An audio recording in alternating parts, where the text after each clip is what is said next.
भागवत जी का अधिकारी कौन है? तो कहते हैं निर्मत सराणाम सताम।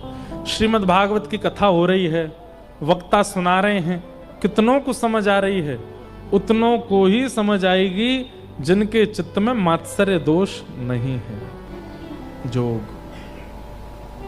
जोग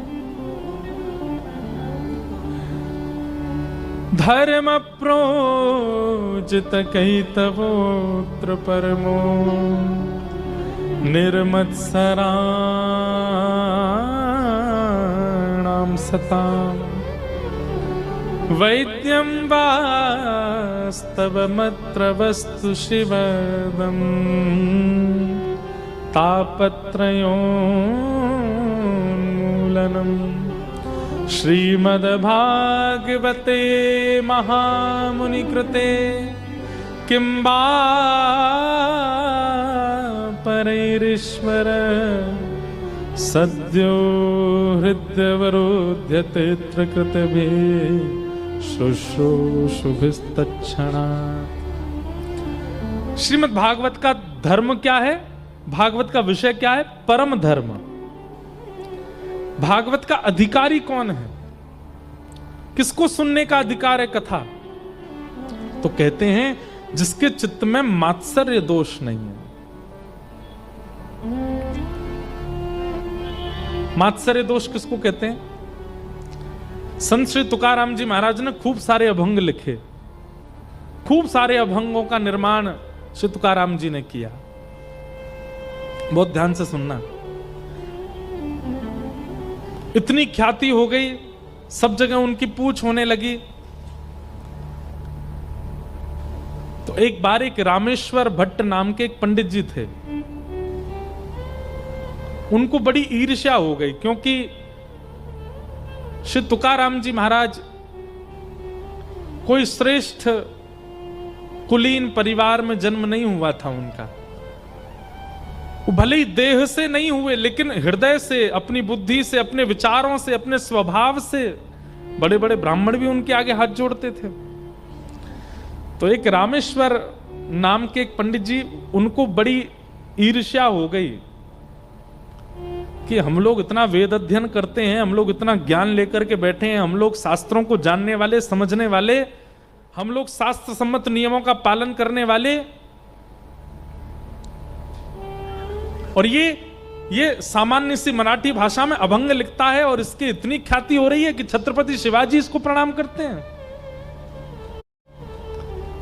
तो एक दिन वो रामेश्वर पंडित जी गए और श्री तुकाराम जी से बोले मुझसे शास्त्रार्थ करो। तुकाराम जी तो हाथ जोड़ के बोले शास्त्रार्थ करो, नहीं तो समाज के आगे तुम्हारी पराजय स्वीकार करो। तुकाराम जी बोले मैं स्वीकार कर लेता हूं, बिना शास्त्रार्थ के स्वीकार कर लेता हूं कि मैं हार गया। अब उन्होंने जैसी हार स्वीकार करी तो जितने लोग वहां बैठे थे वो तुकाराम जी की और जय जयकार करने लगे। जय हो, क्या सरल स्वभाव, कितना मधुर स्वभाव। बताइए, इन्होंने बिना शास्त्रार्थ की अपनी पराजय स्वीकार कर ली।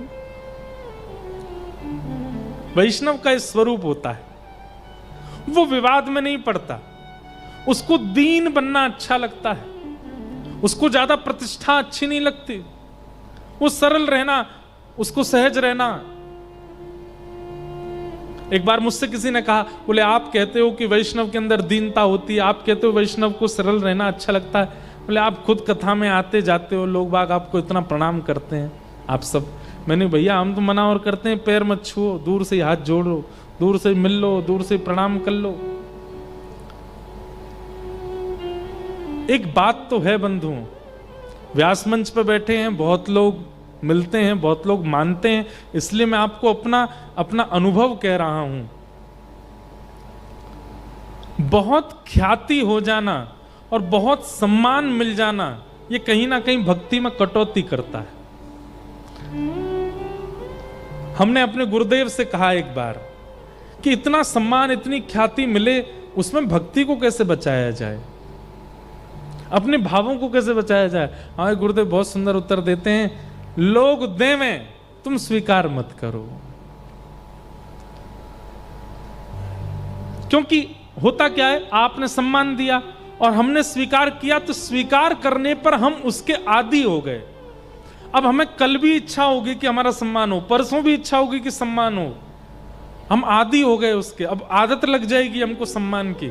तो लोग कितना भी सम्मान करें, कितना भी आपको यश दें, आप स्वीकार मत करो, सर झुका करके सबको अस्वीकार करो। तो ऐसा हो सकता है कि इतना प्रणाम, इतना सम्मान, इतनी ख्याति आपकी भक्ति पर प्रभाव ना डाले।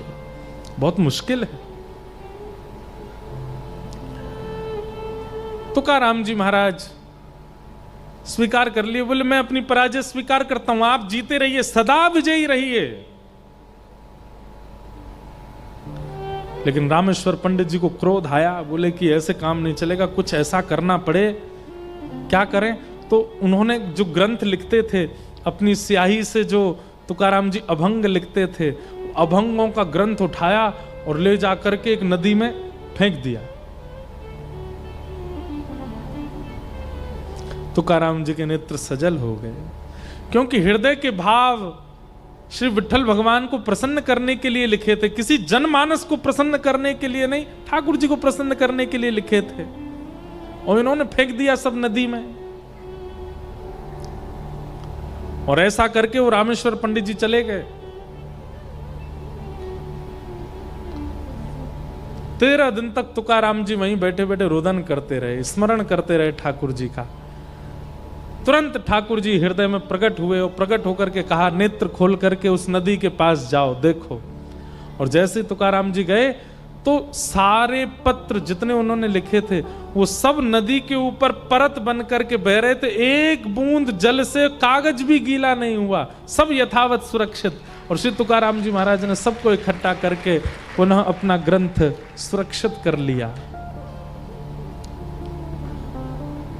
किसी ने ईर्ष्या भी की है तो उस ईर्ष्या से भी विचलित होना यह वैष्णव का स्वरूप नहीं है।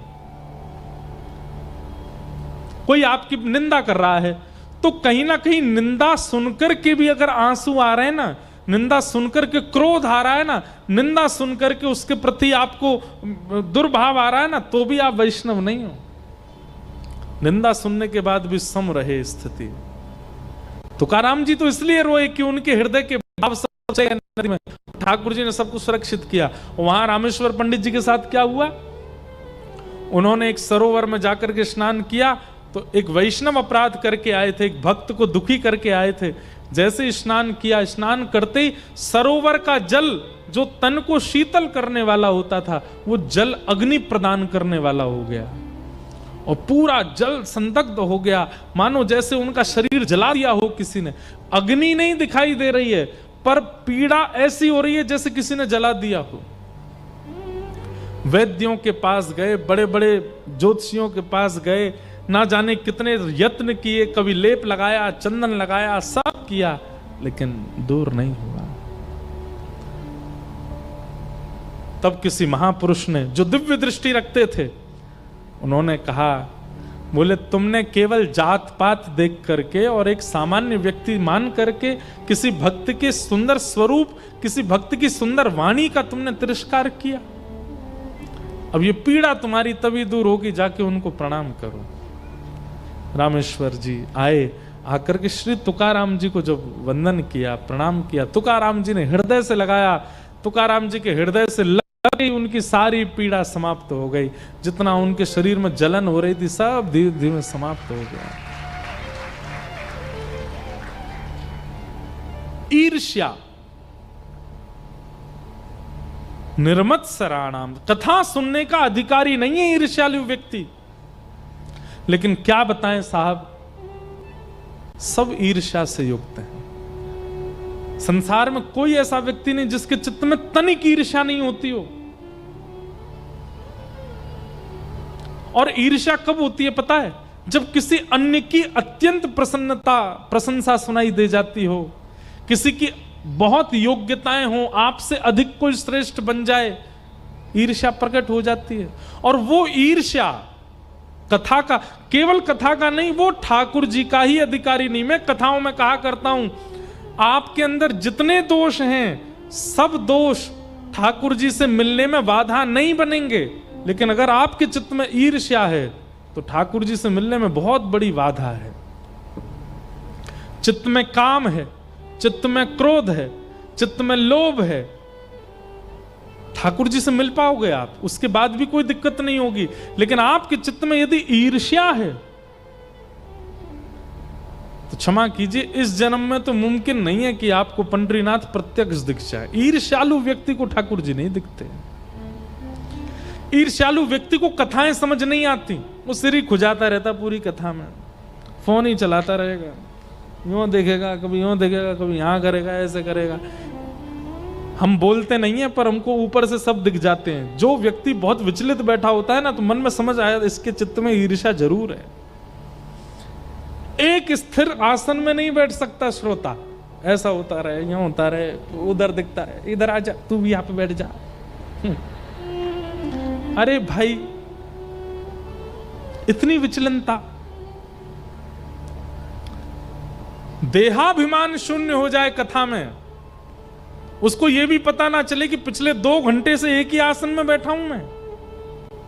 मन बुद्धि चित्त एकाग्र होकर के केवल नेत्र दर्शन कर रहे हैं, कान श्रवण कर रहे हैं, और कान जो सुन रहे हैं मन में वो झांकी दिख रही है, ये श्रोता होता है। बहुत शरीर की भंगिमा जिसकी बदलती रहती है ना, समझ जाओ इसके चित्त में तनिक ईर्ष्या तो है, इसीलिए एक आसन में नहीं बैठ पा रहा है। अब बेचारे धीरे धीरे सब अपना आसन ठीक कर रहे हैं, सीधे बैठ रहे, टेढ़े मेढ़े सब ठीक हो रहे हैं। ये तो हम आपको बता रहे हैं। कल को बालकों को छोड़ के, वृद्धों को छोड़ के और रोगियों को छोड़ के अगर कोई ज्यादा ही टेढ़ा मेढ़ा हो रहा हो कथा में, कभी यूं कभी यूं कभी ऐसे कभी कोई, तो पीछे से कहना, ए ईर्ष्या कम कर ले थोड़ी सी, बहुत इधर उधर होता है। ये सब देखिए प्रमाण है। जैसे हृदय की अस्थिरता, हृदय अगर स्थिर नहीं होता तो इस बात का प्रमाण है कि आपके चित्त में ईर्ष्या है, हृदय की अस्थिरता। दूसरा, अत्यंत क्रोध, यह किस बात का प्रमाण है कि चित्त में अत्यंत काम है, इसलिए क्रोध के रूप में प्रकट होता है।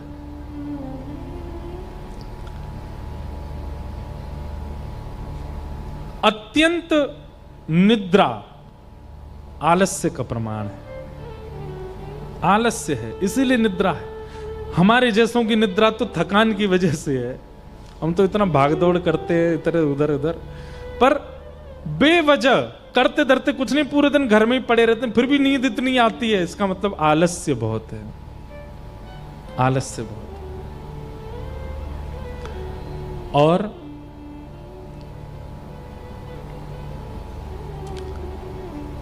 मोह, कृषि के प्रति भयंकर मोह ही आसक्ति का प्रमाण है कि चित्त में आसक्ति दोष है, इसीलिए मोह बहुत ज्यादा है। तो ये कहीं ना कहीं प्रमाण आते हैं। दूसरा, हां, बहुजल्पिक, बहुत बोलना, बहुत बोलते हैं, एक शब्द में बात पूरी हो सकती है लेकिन 10 शब्द लगा करके बोलते हैं, ये असत्यता है जीव पर, इसका प्रमाण है। बहुत ज्यादा बोलने वाला व्यक्ति कहीं ना कहीं असत्य संभाषण करता है, इसीलिए बहुत बोलने की आदत हो जाती है उसकी। और बहुत खाना, बहुत भोजन करना भोगी व्यक्ति का प्रमाण है, ये भोगी है। बहुत चिंता करना, चिंतित होते रहना, ऐसा हो जाएगा, ऐसा हो जाएगा, ये बात है, ये बात है, ये अविश्वासी व्यक्ति का प्रमाण है, उसके अंदर विश्वास नहीं है, इसीलिए चिंता में रहता है। ये सब एक दूसरे के प्रमाण हैं। अगर किसी में ये लक्षण दिखता है तो समझो उसके अंदर ये दोष है, ये लक्षण दिखता है तो ये दोष है, पर हमको दोष देखने नहीं है। ये दोष दृष्टि मत रखना, यहाँ पे आके सब में दोष ही देखने लग जाओ। घर में जाओ, घर के बेटा बेचारा 2 रोटी से 3 रोटी मांग ले, तो महाराज जी आज कह रहे थे कथा में, 3 रोटी खाता है तू इतना खाता है, सोता रहता है दिन भर, आलस्य का प्रमाण है। बहुत क्रोध करते हो, सब पता है मुझे। बोले क्यों? महाराज जी कह रहे थे जिसके अंदर काम होता है वही क्रोध करता है। ऐसा मत करना भैया, आपके घर में कलेश नहीं करवाने हमको। ये तो हम एक बात बता रहे हैं ताकि खुद में देखो, दूसरों में नहीं। महाराष्ट्र में संत हुए श्री विनोबा भावे। विनोबा भावे से कहा, महाराज जी से पूछा गया, भक्त और राक्षस एक एक शब्द में बताइए। भक्त की परिभाषा एक शब्द में और राक्षस की परिभाषा एक शब्द में।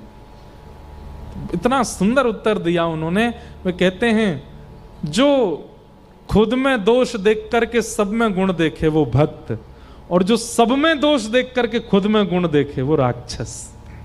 कितने अच्छा उत्तर। बोले, जो मर्यादा पुरुषोत्तम, अति सुकुमार, अति कोमल, अति सुंदर राम में भी दोष देख ले वो रावण है। और जो बालकों के हत्यारे अश्वत्थामा में भी गुण देख ले वो द्रौपदी भक्त है।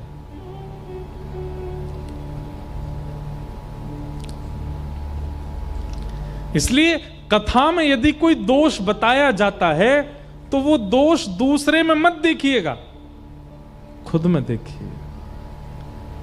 आईना खुद को देखना चाहिए ताकि अपने दोष सुधारे जा सकें। दूसरा जब आएगा आईने के सामने वो देख लेगा। कथा क्या है? कथा एक आईना है, कथा एक दर्पण है, कथा एक शीशा है। आप सब सामने बैठे हो, मैं भी सामने बैठा हूं, मुझे भी देखना है और आपको भी देखना है, खुद को। हम सत्य बता रहे हैं, कई बार ऐसे दोष होते हैं जो मुझ में हैं और उन्हीं दोषों का निराकरण मेरे ही मुख से अपने आप निकल जाता है। तब ये पता चलता है कि मानो भागवत जी आज्ञा कर रही हैं कि लाला ये दोष तो में भी है, या पे न काम कर, और खुद ही मुख से अपने आप ही निराकरण निकल आता है उसका। इसका मतलब क्या? भागवत जी दर्पण दिखाती हैं, दर्पण दोष दर्शन कराता है, और जैसे ही दर्पण में दोष दिखे उसको संभाल लेना चाहिए, दूसरों में नहीं। तो अस्थिरता, एक जगह स्थिर ना होना, ये ईर्ष्या का प्रमाण है। और कहीं ना कहीं ईर्ष्या भगवत प्राप्ति में सबसे बड़ी बाधा है। इसलिए अस्थिर मत होइएगा। निर्मत्सराणाम सताम। भागवत का विषय परम धर्म, भागवत का अधिकारी जिसके चित्त में मात्सर्य दोष ईर्ष्या नहीं है। और तीसरी बात, भागवत हमारा किससे संबंध कराती है कि वैद्यं वास्तवमत्र वस्तु शिवदम तापत्रयोन्मूलनम।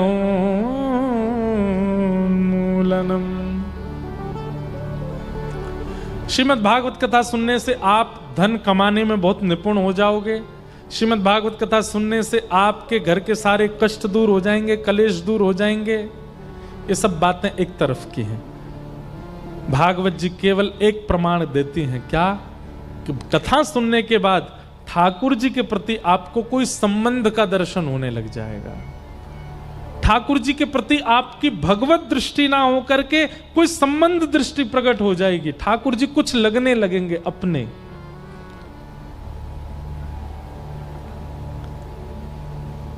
तुम ही तो मेरे माता पिता हो, तुम ही तो मेरे बंधु सखा हो, तुम ही तो मेरे माता पिता हो, तुम ही तो मेरे बंधु सखा हो।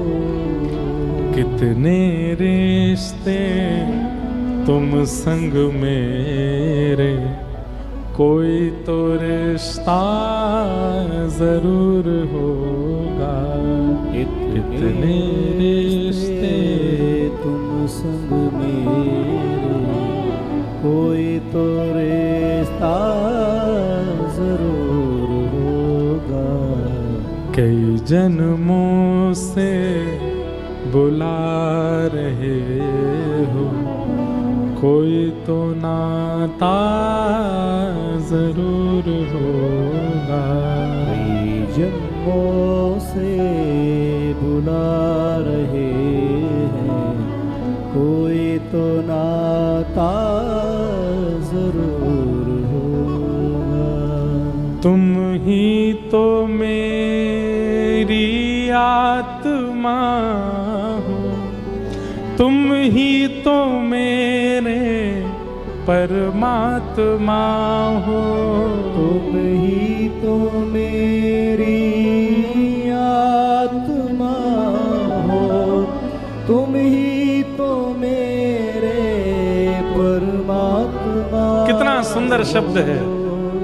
मुझ ही में रह कर मुझी से पर्दा, मुझ में रह कर मुझी से पर्दा, पर्दा हटाना जरूर होगा, पर्दा हटाना जरूर होगा। मुझ ही में रह के और मुझी से पर्दा, पर्दा हटाना जरूर होगा।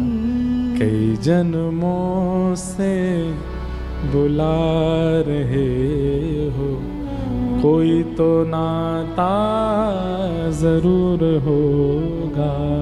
कई जन्मों से बुला रहे हैं, कोई तो नाता जरूर। एक प्रकार से एक बात कह दूं तो श्रीमद् भागवत जी का उद्देश्य इस भजन में लिखा है। पहली बात, तुम ही तो मेरे माता पिता हो, तुम ही मेरे बंधु सखा हो, कितने नाते तुम संग जोड़े, कोई तो नाता होगा। नाता क्या है ठाकुर जी से, ये जो स्पष्ट करे वो भागवत की कथा।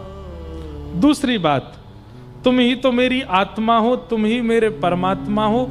हमारे भीतर ही ठाकुर जी बैठे हैं पर हमें दिखते नहीं हैं। वो पर्दा यदि हट जाए, ये भागवत का उद्देश्य।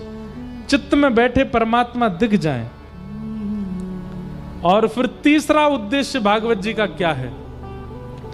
कभी बुलाते हो वृंदावन में, कभी बुलाते हो मधुवन में, कभी बुलाते हो वृंदावन में, कभी बुलाते हो। बहुत सुंदर पंक्ति है, सब एक स्वर में गाओ। कभी बुलाते हो वृंदावन में, कभी बुलाते हो मधुवन में, कभी बुलाते हो वृंदावन में, कभी बुलाते हो मधुवन में। अपने घर तो रोज बुलाते, मेरे घर भी आना जरूर होगा। अपने घर तो रोज बुलाते, मेरे घर आना जरूर होगा। अपने घर तो रोज बुलाते, मेरे घर आना जरूर होगा। अपने घर तो रोज बुलाते, मेरे घर आना जरूर। तीसरा उद्देश्य भागवत जी का यही है। वृंदावन जाते हैं, पंढरपुर जाते हैं, जगन्नाथपुरी जाते हैं, द्वारिका जाते हैं, नाथद्वार जाते हैं, बद्रीनाथ जाते हैं। कब तक जाएं हम? आधे से ज्यादा जीवन निकल गया तीर्थ जाते जाते। अब ठाकुर जी से हट करके बैठे, आप आइए हमारे यहाँ। अब हम नहीं आएंगे आपके यहाँ। और ठाकुर जी को घर बुलाने की सामर्थ केवल भागवत जी में। ये सामर्थ आपको प्रदान करने की सामर्थ केवल भागवत जी में। कई जन्मों से बुला रहे हो, कोई तो नाता जरूर होगा। कई जन्मों से बुला रहे हैं, कोई तो नाता जरूर होगा। आँखों में बस गई तस्वीर तेरी, दिल बन गया है जागीर तेरी। आँखों में बस गई तस्वीर तेरी, दिल बन गया है जागीर तेरी। और दास की विनती आपके आगे, दास की विनती आपके आगे, दर्शन देना जरूर होगा, दर्शन देना जरूर होगा। कई जन्मों से बुला रहे हो, कोई तो नाता जरूर होगा। कई जन्मों से बुला रहे हैं, कोई तो नाता जरूर। यही है भागवत जी का उद्देश्य, ठाकुर जी को अपना कोई संबंधी बनाना, ठाकुर जी के प्रति वह प्रेम भाव रखना, ठाकुर जी को घर में ही प्रकट करा देना। हमारी महाराष्ट्र की जनाबाई रात में जब चक्की पीसती, ठाकुर जी हाथ बटाते थे जनाबाई के संग। पूरे दिन जना इतनी सेवा करती है, रात में भी सोती नहीं है, चक्की आटा पीसती है। ठाकुर जी आते चक्की पिसवाते तो जनाबाई कहती, ए विठला, ए विठू। ठाकुर जी कहते क्या हो गया? आप चक्की पिसाते हो, आपके जितने गहने सब आवाज करते हैं। तो ठाकुर जी अपने गहने उतार के धरते, अपनी बाजुएं ऊपर करते, तब जनाबाई के साथ चक्की पिसवाते। तुकाराम जी के कीर्तन में एक दिन मृदंग बजाने वाले बीमार हो गए और वो मृदंग बजाने नहीं आ पाए। तुकाराम जी का कीर्तन था, तुकाराम जी ने लोगों को भेजा, भाई उसको बोलो मृदंग वाले को आ जाए, कीर्तन उसके बिना तो आनंद आता नहीं। वो बोला मैं बहुत बीमार हूं, मैं आज नहीं आ पाऊंगा, आज तुकाराम जी कोई व्यवस्था कर लें अपने। तुकाराम जी उदास हो गए। लेकिन भाई तुकाराम जी का कीर्तन कोई मानव थोड़ी सुनता था, स्वयं विट्ठल भगवान सुनने आते थे। विट्ठल भगवान ने सोचा आज मृदंग वाला नहीं आया, तुकाराम जी आनंद से कीर्तन नहीं करेंगे। मृदंग वाले का रूप धारण करके विट्ठल भगवान ही आ गए। जैसे ही कीर्तन करने के लिए खड़े हुए मंच पर, सामने से मृदंग वाला चलता आ रहा था। तुकाराम जी बोले तुम स्वस्थ हो गए? बोले स्वस्थ हो गया, बिल्कुल आनंद हो गया, लाइए मृदंग दो अभी बजाता हूं। तुकाराम जी गाने लगे, क्या मृदंग बजाई महाराज, ऐसी गजर हुई उस दिन कीर्तन में, सब नृत्य करने लगे, सब आनंदित हो गए, ऐसी गरज हुई उस दिन। मृदंग पधरा करके सब लोग प्रणाम करते, तुकाराम जी को उसने प्रणाम किया। अंतर ध्यान हो गया थोड़ी देर में। सब लोग बोले वो कहां गया, मिला नहीं। बोले इतनी जल्दी घर चला गया, बिन बताए चला गया, उसको बोलो प्रसाद पाके जाए, कीर्तन का प्रसाद। उसके घर गए दौड़े दौड़े, जाकर के देखा तो वो तो बिस्तर पे ही पड़ा था, बाल बिखरे पड़े थे, सिर पर गरम गरम ठंडी ठंडी पट्टी रखी थी, बुखार चढ़ा था। लोगों ने जाके कही, अरे तू आज अभी कीर्तन में बजा के आया, फिर से बुखार चढ़ आया? बोले मैं तो गया ही नहीं कहीं, मैं तो यहीं बैठा हूं सुबह से, मुझे तो आज बुखार उतर ही नहीं रहा है, मैं कैसे जाऊंगा कीर्तन, मैं तो मना किया था मैं नहीं आऊंगा। लोगों ने जाकर के कहा, बोले वो तो मना कर रहा है कि वो आया नहीं कीर्तन में। तुकाराम जी के नेत्र सजल हो गए, बोले मुझे पता है कौन आया था, आज साक्षात मुझे लग ही रहा था कि आज जब मृदंग बजती है तो मृदंग में नाम प्रकट क्यों हो रहा है, क्योंकि आज ताल कोई मृदंगी नहीं, स्वयं श्री विट्ठल बजा रहे थे, विट्ठल आनंदित कर रहे थे।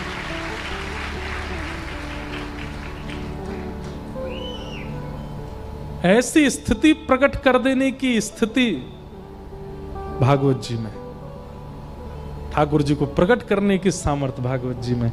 वैद्यम वास्तवमत्र वस्तु शिवदम, ठाकुर जी से संबंध कराती हैं भागवत जी।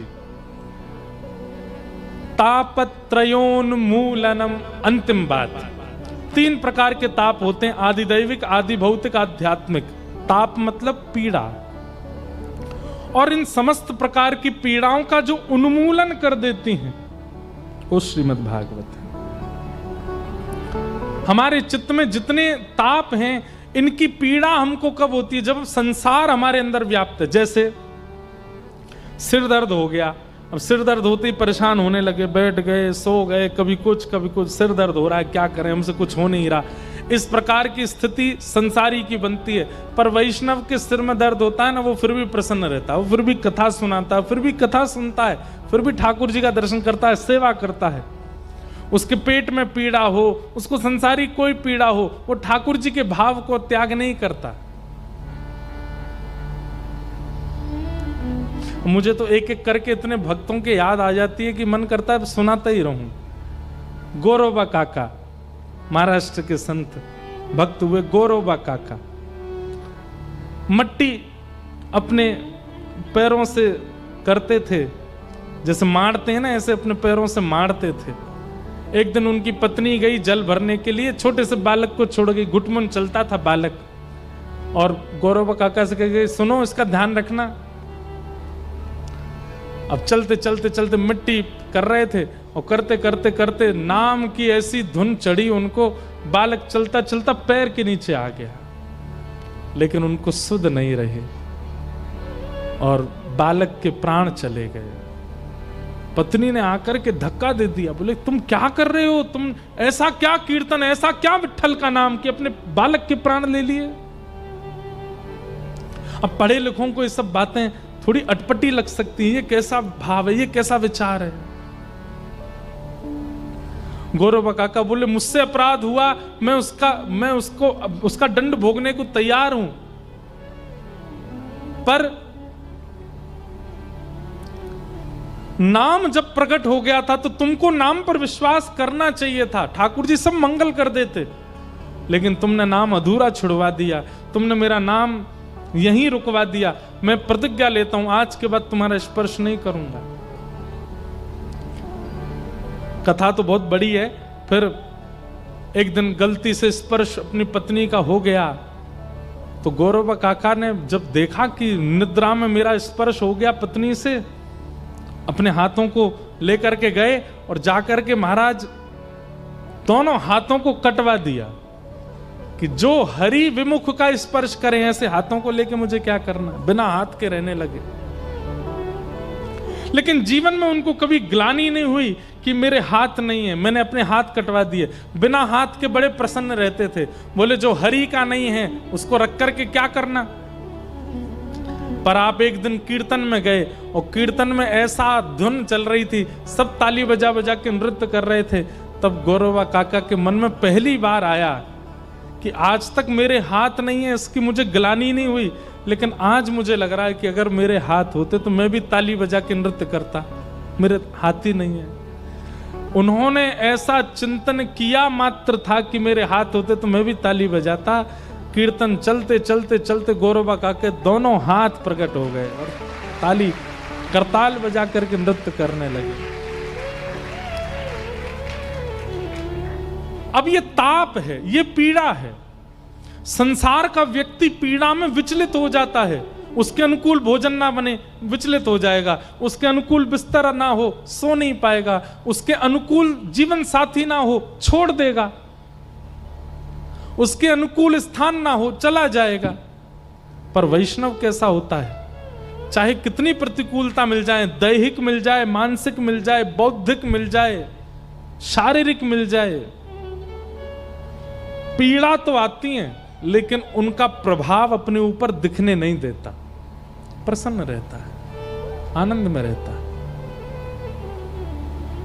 इन तीन प्रकारों के तापों का जो उपशमन करता है वो श्रीमद् भागवत। पीड़ा तो आएगी जीवन में, लेकिन वो पीड़ा आपके ऊपर प्रभाव नहीं डाल पाएगी। ये भागवत जी का प्रयोजन है, तापत्रयोन्मूलनम।